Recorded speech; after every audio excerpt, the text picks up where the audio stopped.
Good afternoon. GTV returns today after its summer break in a shower of publicity.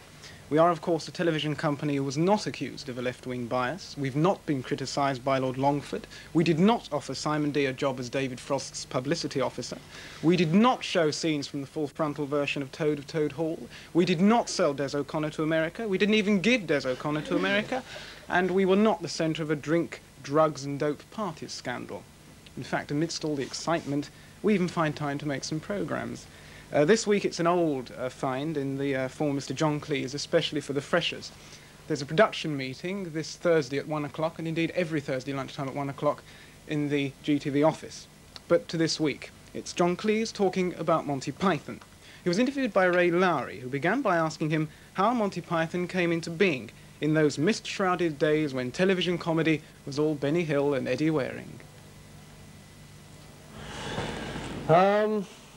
Well, I think the best thing to say is that after I got married, I decided to take 18 months off performing, if you follow what I mean, so that I could stay at home and look after my wife, who's American, and not kind of spend the very long hours that you have to on television shows. And when I decided I ought to get back to some performing again, I was writing with Graham Chapman during this time. Difficulties had arisen because Marty had gone off and done his own show. We'd worked together on the 48 show. And Tim had gone off, Tim Brooke Taylor, and done a show with Graham Garden. So we had to look around for someone else to do it with. Yes. And we watched one or two things on the box, and it was quite clear to us that the only people really who made us laugh were Mike and Terry and Eric. And so we kind of broached the question to them. Yeah. And they took a little time to make up their minds because they were thinking of doing a series on their own, and then they agreed, and then we eventually went off to Barry Took, who was comedy advisor to the BBC, and said we'd like to do a show together. Mm-hmm. And he then went and sort of oiled the wheels of the BBC. Yeah. So, who actually started off, you know, Monty, who said we shall do a show, Monty Python, that it was later called? I mean, was it the actors or the performers? Oh, I see what you mean. Yes, it really came from us. Yes, I mean, the point was we said we want to do this show, and then the BBC said whether they wanted it or not. So it very much came from us, yes. Because on the record sleeve it said that Ian McNaughton, I think, is the producer. Mm-hmm. He said that he had got, you know, the BBC had got together this team of people, plunged them together, and out of it. No, it's not actually true that. No. Well, how did you... but, you know, people always phrase things like they're their own way. I would never do anything like that. Mm.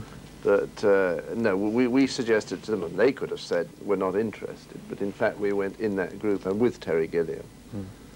And then they were very helpful, because basically what the BBC have done, and this sounds rude, but in fact it's a compliment, is that they've simply kept away. They've given us extraordinary freedom. Mm. And they've only interfered, I think, I don't use that in an emotionally loaded way. They've only made us change things twice, which in 26 shows is pretty good. Yes. Now, you were involved before in radio and television. You know, would you say that there was anything in particular which had sent you on the line of Monty Python and prepared you for Monty Python, or had given you, you know, the idea, or you know, well, it depends really how far you want to take, you know, whether you want to get right back to motivation, which is that we all were mad about Spike Milligan and the Goon Show 15 years ago. This is the kind of formative influence, I'm sure. That's sort of one answer to the question. Yes. And what about your television shows? Had you been yearning, so to speak, in the television shows, for instance, you know, Frost Over England and so on and so forth, had you been yearning to get out of it, to do a Monty Python, which would seem, you know, a lot freer? Yes, yes. Well, when I first started with Frost in the Frost Report in '66, which is a nice, conventional, I thought, professional, middle-of-the-road show. Not very adventurous, but not bad. And funnily enough, as we progressed and as the show and some of the sketches that Graham and I wrote, for example, got a little wilder and still got a good reaction from the audience, they were prepared to let one go a little wilder. But it wasn't that we were straining at the bit at that stage at all. We weren't. But after a time, I find you do something and then you start getting a bit fed up with the restrictions after you've been doing it a year or so. And that, I think, is what happened. And all we've done on Monty Python is that all the silly ideas that come up whenever you get a crew of writers sitting around a table, all the silly ideas that you normally say, they won't understand that in Bradford, put it on one side. We haven't. We've said they probably will understand it in Bradford, and even if they don't, we're still going to do it. Yeah. That's the difference, funnily enough. It's a removing of a negative rather than anything really positive. Mm. Now, you mentioned the goons earlier on. You know, were these the people who you watched when you were young, or listened to when you were younger, and said, you know, this is what we want to do eventually? Or, you know, has this just, thinking back on it, do you think that the goons were, you know, a good influence on you? Perhaps you wanted to do something in years to come? No, I don't think I had the slightest idea that I was ever going to be associated with the business until, I would say, my last couple of weeks at Cambridge, when we had this show at the Footlights show, which was done every year, that was put on at the Professional Theatre. And as a result of our show being a good one that year, because there was Bill Oddie and Tim Brooke Taylor and a number of others in it, somebody came down and said, come to the West End and go on at the Lyric, Shaftesbury Avenue, and somebody else said, come and work for BBC Radio, which in those days was very exciting. Yes. Well, but I mean, none of us had the slightest intention of doing it. I think possibly Terry Jones, in fact, of Monty Python, probably would have finished up doing it. Yeah. But most of the others of us have got into it purely by accident, and consequently we have a kind of ambivalent attitude towards showbiz in general, which I think comes across. Yeah. Now, you mentioned radio. Do you think that your time in radio is up, or do you think that there are years to come yet when it'll still be... Now, radio is a lovely medium, but ultimately we're all fairly greedy, not for enormous quantities of money, but for a certain style of living. And the radio, I'm afraid, pays very badly compared with television, and it's not that much more satisfying. Now, I'm sorry I read that again, it's very pleasant, because we turn up at about, I think about 2:30 on a Sunday afternoon. We rehearse very gently and drink coffee and chat, because we've known each other for about 10 years. And then we do the show, which is effortless, in front of an amazing crowd of sort of conditioned hyenas, one critic called. I mean, it's like really playing a cup final. And then we edit out about 8 minutes of applause and cheering and demonstration.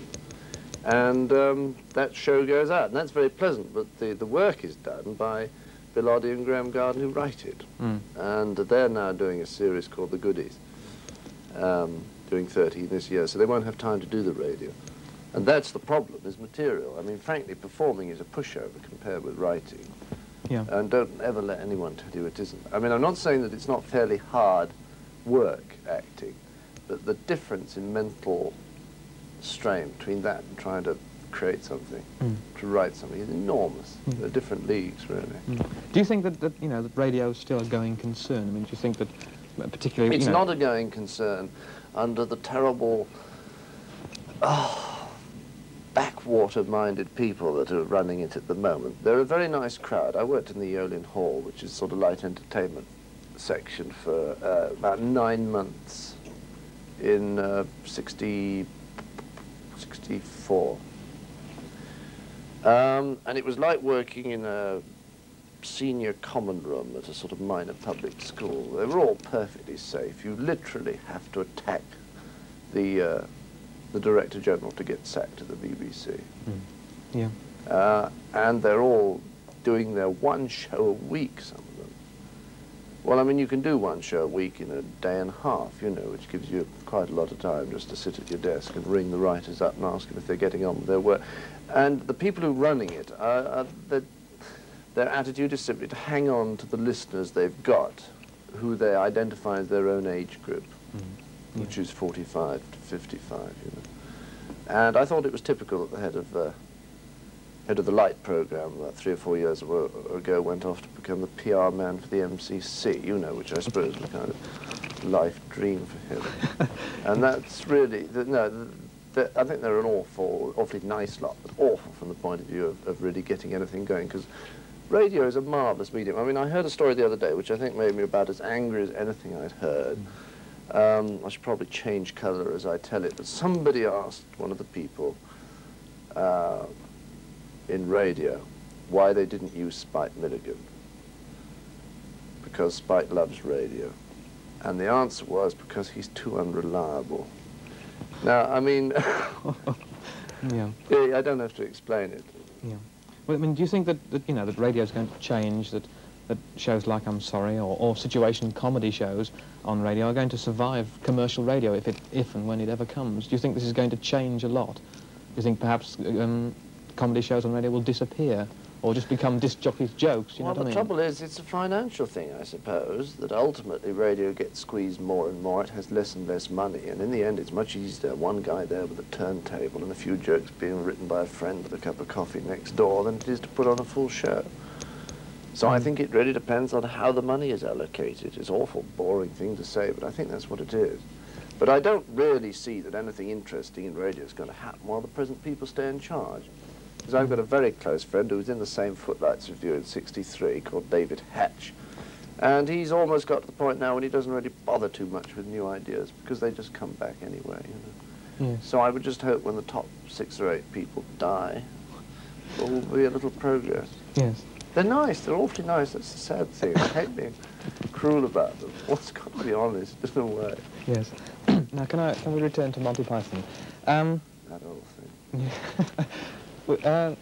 You know, I've often wondered how does one go about producing a Monty Python? You know, obviously it doesn't happen in the mind of one person who passes it on to somebody else. You know, what can you sort of give us a brief synopsis of how it happens? You know, is it? Well, you see, when every group of people get together, they often have an idea for a show. You know, they have some sort of thought of the kind of show they do. But then the group itself, I believe, takes on a life of its own.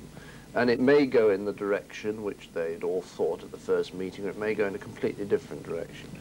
And with Monty Python, a couple of things came out of us thinking together in groups. The main thing was that Terry Gilliam had done this animation, which we wanted to use, and he'd incorporated one thing in a particular piece of animation about Christmas cards, which was that a lot of different incidents occurred concerning Christmas cards, but they all flowed together. They didn't just cut from one to the other, that one finished, cut to the next one beginning, that one finished, cut to the next one.